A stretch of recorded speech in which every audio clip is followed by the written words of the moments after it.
The Hammond organ is one of the most important musical inventions of the 20th century. It's right up there with the Fender Telecaster and the Fender Precision bass for its contribution to popular music. But it didn't start out that way, no. It was invented in 1934 and its sole purpose was to be a home organ, a church organ for home use and practice. That was the idea. So it was obviously a problem. Church organists couldn't practice anywhere but the church. Why not practice at home? And Hammond picked up on this. I think it was a friend of his who said, "Oh, I can't practice," and he built the Hammond organ. Fantastic bit of kit. Hammond himself was an engineer, not a musician, so he took advice from all sorts of other people. Now I'm going to demonstrate the sounds of the Hammond and the way that you can control this using a relatively modern emulation. This is the VK-7 from 1998. I've had this since new, so 27 years. It's fantastic, and it still very much stacks up to modern digital audio workstation sounds. However, DAW sounds, you can control them in the same way using a USB keyboard. A USB keyboard has 9 sliders. Why 9? Well, that's how many drawbars there were on a Hammond organ, and these are the drawbars which you can see on your other camera here.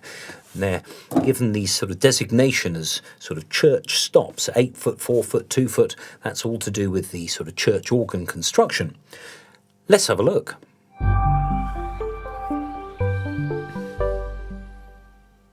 At the moment then,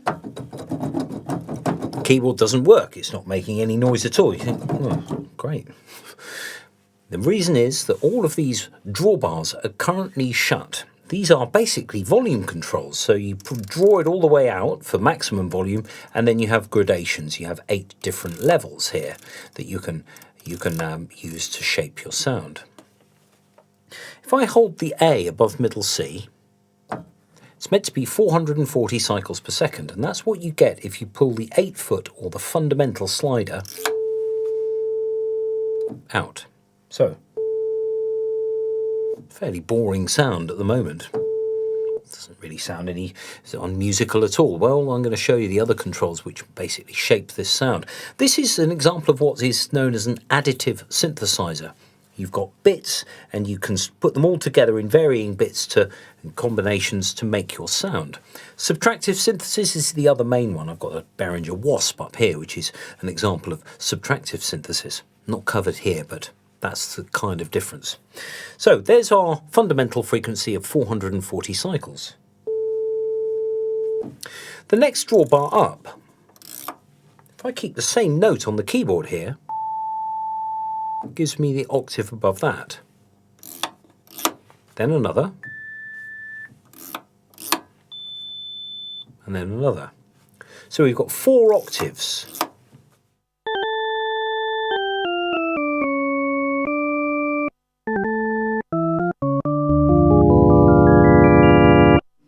So it sounds pretty churchy at the moment. All of those octaves are at their maximum volume. Now in practice, the Harmonics series, which is what musical instruments are based on, you wouldn't have all of the harmonics at the same level. You'd have more like this. But it depends on the instrument. A church organ had stops with clarinet and flute and trumpet and kinnura, that's like a reed stop. And it was basically different combinations of drawbars. So Hammond thought, well, actually, I can go one better. I can have everything continuously variable. So essentially, you've got infinite sounds. That was actually a bit of a boon, because in order to get all of the sounds on an organ, a church organ, you would have had to find the biggest organ in the biggest cathedral in the land to get all of those stops. Whereas here, you had it all on the panel. That's really, really handy. Now, if I go back to my fundamental,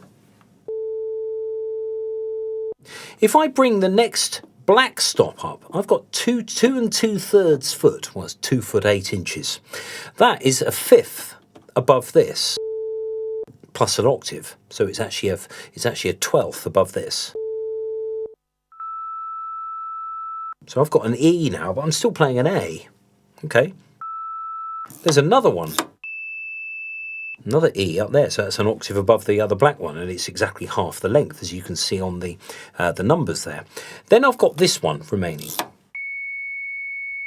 Now that's a C sharp. well, I'm playing an A. How can that be? It's the reason for that is that's the harmonic series of a note that you'd have on any musical instrument. They all have different frequencies besides the fundamental.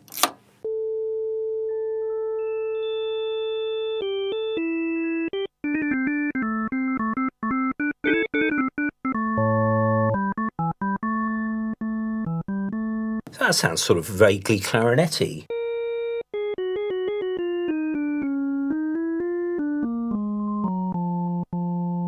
Sounds like the bottom octave of a clarinet. Ish. I push all of them in. I've got a flute. And then I can have a sort of a strings type thing. Anything can be done. Now, the two sliders to the left of the fundamental, they are not part of the harmonic series. This is the fundamental frequency. However, there are two other generators in here, or two other sources, which give you extra notes that sort of beef up the sound. So, for example, my A here, I can draw the 16-foot pipe, which gives me an octave below. Then there's another one, which is a fifth above this. You think, well, why is it there, not... It's because it's not part of the harmonic series. It's just sort of over to one side as an extra. So there's your another E. So there are actually 3 E's available, 4 A's, or 5 actually with the low one, and 1 C sharp. That's fine. So we've got 1st, 2nd, 3rd, 4th, 5th, 6th and 8th harmonics. You think, oh, hang on, he's forgotten one, the 7th. It's naturally out of tune when you look at the harmonic series. So Hammond went, well, if I include it, I have to include loads more circuits and loads more what are called tone wheels and loads more mechanics to make that work. It would just make the thing so expensive, it was expensive enough anyway, and it would make it bigger. So he decided, don't bother with it. Now at the moment, you're listening to this just straight through from the organ generator, but all these organs, they had a speaker system to go with them, and Don Leslie, who was a musician, Hammond wasn't.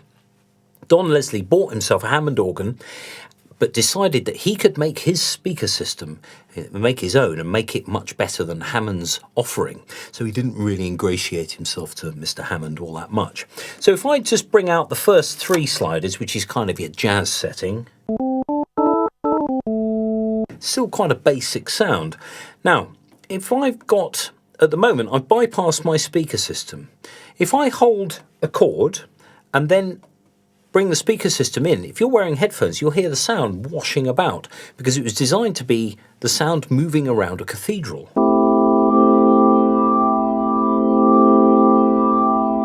And there were 2 speeds, either chorale, which is the slow one like this, or tremolo, which was the fast one. Note that it didn't happen instantly because the original speaker system was all pulleys and speakers and all sorts of mechanical stuff. So it would take time to go from one speed to the other. The original had a bass unit that was a speaker that rotated. Well, it was a speaker that was static, but it had a wheel with an aperture in, so it would throw the sound out. And the top was a pair of little trumpets that spun round. One was a speaker, the other one was a dummy to act as a counterbalance so the thing would be balanced in weight. It's really brute force engineering, this. Also in Hammond was something called the vibrato chorus scanner,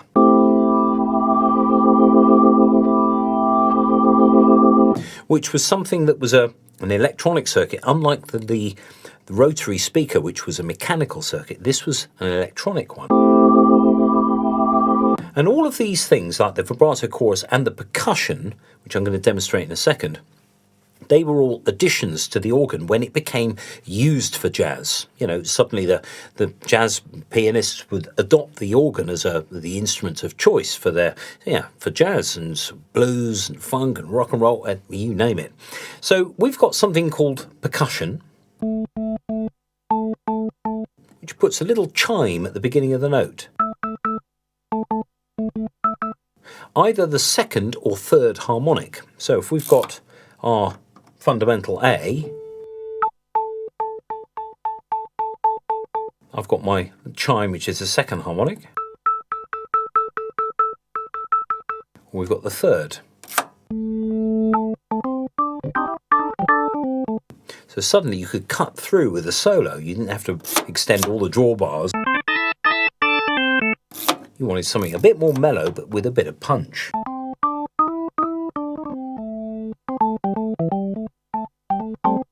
Now the percussion was a short chime or a long one.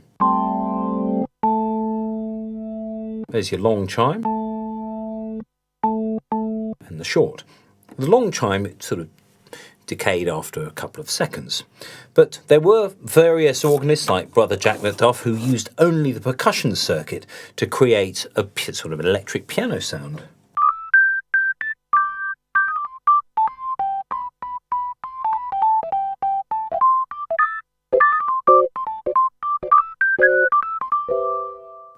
The trouble being that it died fairly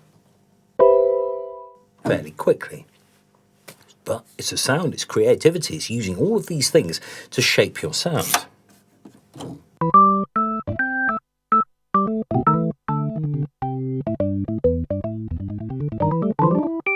Now the drawbars on this are arranged on the left-hand side of this keyboard because it's assumed that most people that are playing one of these will be playing a solo and shaping the sound with the left hand. On an actual Hammond, the B3, which is the holy grail of all Hammonds, the B3, C3 and A100, which are electrically identical, the drawbars were arranged on the top so you could reach them with either hand, but they're useful on the left-hand side. Also with an organ, you'd have an expression pedal. I've just got a pedal here which varies the volume.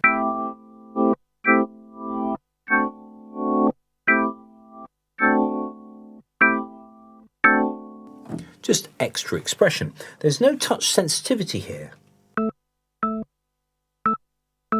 I get the same noise regardless how hard I've hit the key. So it's a very different instrument to the piano. The keys are also semi-weighted. That is, they're not hammer action like a piano. So going from one instrument to the other does take a little bit of getting used to. So there it is. There's the Hammond organ, an immense piece of kit. Now you can, with the USB controller, you can actually make digital audio workstation Hammond emulators, which are fantastic. You can make it sort of learn commands from your keyboard. So you can set up a keyboard, a USB keyboard like a Novation Key Station or some M Audio or whatever it is you've got with the 9 sliders. You can actually make it control the drawbars online on the computer. That's really handy. And then you're cooking. So there we go, the Hammond organ, a bit of an explanation.